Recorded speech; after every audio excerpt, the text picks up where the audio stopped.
بسم اللہ الرحمن الرحیم۔ ناظرین، پروگرام کرنٹ افیئر کے ساتھ آپ کا میزبان سید آصف علی حمدانی حاضر خدمت ہے۔ ناظرین، پاکستان کے سب سے بڑے ٹائکون جو ہمیشہ ہر حکومت کے ساتھ اتنا فٹ کہ اس نے بڑے بڑے جو ہے وہ لوگوں کو اپنے پاس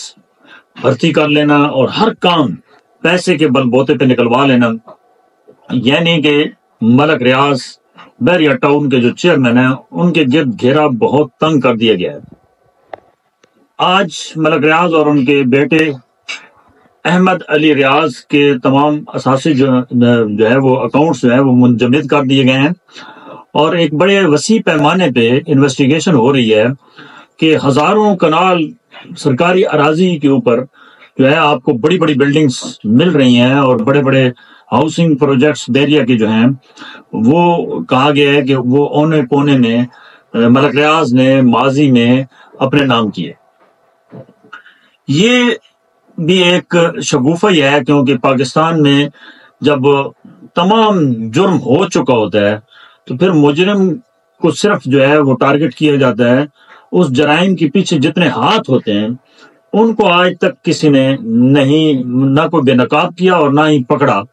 کہ کن وجوہات کی بنا پہ وہ بندہ بے تاج بادشاہ بنا رہا، اور اس نے کس طریقے سے محکمہ مال کے اندر جو ہے وہ ریکارڈ، یعنی ملک ریاض مشہور ہے کہ وہ اس کی گاڑی میں تحصیلدار پٹواری بیٹھے ہوتے ہیں اور وہ وہیں موقع پہ سارے لوگوں کے بیان ہوتے ہیں، اور وہ بٹھا کے یعنی پورا محکمہ مال وہ جس ایریا میں بحریہ ٹاؤن بناتا ہے اس ایریا کے محکمہ مال کا پورا عملہ اس کا تابع دار ہوتا ہے، کیونکہ وہ بھاری بھرکم ان کے منہ مانگی رقم دیتا ہے اور وہ ان سے وہ کام کرا لیتا ہے جس کا آپ تصور بھی نہیں کر سکتے۔ بحریہ ٹاؤن کراچی ہو یا بحریہ ٹاؤن راول پنڈی ہو یا بحریہ ٹاؤن جو ہے وہ آپ کا لاہور ہو، اس میں آپ دیکھیں زمینیں کتنے ہزار کنال زمینوں پہ محیط، وہاں شملات بہت بڑی تعداد میں آپ کو ملے گی، اور وہ ساری سرکاری اراضی ہوتی ہے شملات، اور وہ جو اس پورے گھنونے جرم میں لوگ اس کے ساتھ شامل رہے ہیں، جنہوں نے بھاری بھرکم نذرانے لیے ہیں اور اس کو ٹائکون بنایا ہے، وہ لوگ بھی برابر کے اس جرم میں شریک ہیں۔ اگر صرف ملک ریاض کی حد تک آپ نے یہ کارروائی کرنی ہے تو اس کا کوئی فائدہ نہیں، کیونکہ ملک ریاض نے اپنے حمام میں سب کو ننگا کیا ہوا ہے، چاہے وہ صحافی ہوں، چاہے وہ فوجی جرنیل ہوں، چاہے وہ بیوروکریسی ہو، چاہے وہ کوئی محکمہ مال ہو، محکمہ اینٹی کرپشن ہو، FIA ہو۔ ملک ریاض کے پاس وہ آلہ ہے کہ وہ اس آلے میں ہر ایک جو بھی گیا وہ بک گیا۔ ملک ریاض ہمیشہ ایک طاقتور ترین شخص رہا ہے اس ملک کے اندر، اور کوئی بھی گورنمنٹ آئی تو اس نے اس گورنمنٹ کے ساتھ اپنا ایسا گٹھ جوڑ بنایا کہ وہی گورنمنٹ اس کی پشت پناہی کرتی رہی، اور وہ سرکاری اراضی کو بحریہ ٹاؤن کے اندر کنورٹ کرتا رہا، اور چند ٹکوں کے عوض جو لی گئی پراپرٹی وہ کروڑوں میں بیچتا رہا، اور اس نے اربوں نہیں کھربوں روپے اس ملک سے جو ہے وہ سب سے زیادہ پیسہ کمانے والا اگر پراپرٹی میں ہے تو وہ ملک ریاض ہے۔ آج یہ کیوں ہو رہا ہے، ملک ریاض کے گرد اتنا گھیرا تنگ کیوں کیا جا رہا ہے، حالانکہ ملک ریاض سے بہت سارے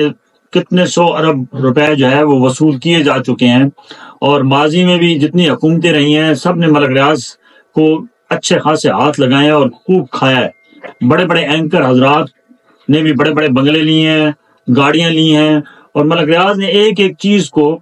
آن ریکارڈ اپنے پاس محفوظ کر رکھا ہے۔ ملک ریاض کے گرد اگر مزید جو ہے وہ گھیرا تنگ کیا گیا تو ملک ریاض لازمی وہ بھی پریس کانفرنس کریں گے، اور وہ ایک ایک کو ننگا کریں گے جو اس سارے کھیل کے اندر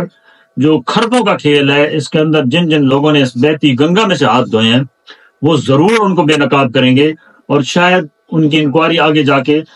جب یہ سارے بے نقاب ہوں گے تو انکوائری آٹومیٹکلی بند ہو جائے گی، کیونکہ ماضی میں بھی ان کے اوپر کیسز بنتے رہے ہیں اسی قسم کے۔ کراچی ان کا کافی عرصہ جو بحریہ ٹاؤن کراچی ہے اس کا کام رکا رہا ہے، اور وہاں پہ بھی انہوں نے بہت زیادہ مشکلات کو فیس کیا، لیکن کیونکہ وہ کہتے ہیں کہ سب سے بڑا جو ہے وہ طاقتور وہ ہے روپیہ، جو چلاتا ہے اس ملک کا پہیہ۔ تو وہ ان کا یہ مقولہ ہے کہ پیسہ پھینک تماشا دیکھ۔ وہ کہتے ہیں کہ پاکستان میں پیسہ اگر آپ کے پاس ہے، ملک ریاض صاحب کا یہ قول ہے، تو دنیا کی کوئی قانون یا کوئی آپ کو عدالت کچھ نہیں کہہ سکتی، اور نہ ہی آج تک کوئی طاقتور کو کسی نے کچھ کہا ہے۔ یہ بالکل یہ حقیقت پہ مبنی ہے،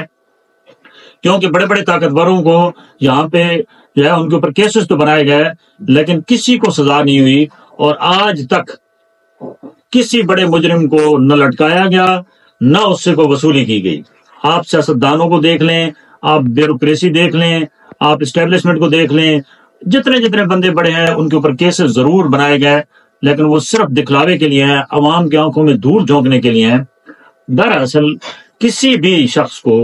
آج تک، بڑے طاقتور شخص کو اور مافیا کو آج تک کوئی نہ حکومت نکیل ڈال سکی، نہ کوئی ڈکٹیٹرشپ نکیل ڈال سکی۔ شاید یہی وجہ ہے کہ آج یہ ملک مافیا کا ملک بن چکا ہے۔ یہاں پہ گندم مافیا موجود ہے، یہاں پہ چینی مافیا موجود ہے، یہاں پہ